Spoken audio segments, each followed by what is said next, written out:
के मुर्गा पी के बियर खेला जाई होली डियर। खा के मुर्गा पी के बियर खेला जाई होली डियर। मिक्स बाय बाबुल राठौर। होली है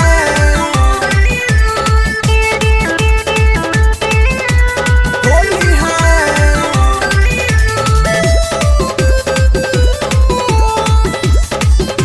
खा के मुर्गा पी के बियर खेला जाई होली डियर।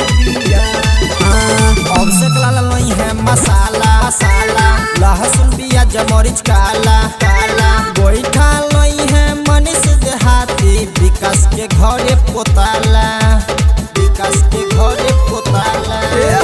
अब से लाल नहीं है मसाला मसाला लहसुन प्याज मरीच काला काला गोईठा नहीं है मनीष देहाती विकास के घरे पोताला। करुआ तेल दीवान तुले आई है धनिया पत्ता हरियर। त खा के मुर्गा पी के बियर खेलल जाई होली डियर। खा के मुर्गा पी के बियर खेला जाई Holi dear. Recording by TV Music.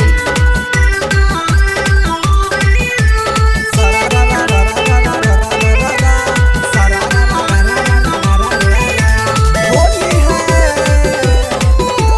Holi है खा के मुर्गा पी के बियर खेला जाई होली डियर। सोनू लई है पतीला पतीला मुर्गा से कर सीला सीला प्रदीप भैया चावल लियई ह मनु तू करी ह नगीला मनु तू करी ह नगीला। सोनू लई है पतीला पतीला मुर्गा से कर सीला सीला प्रदीप भैया चावल लियई है सुधांशु तू करी ह नगीला।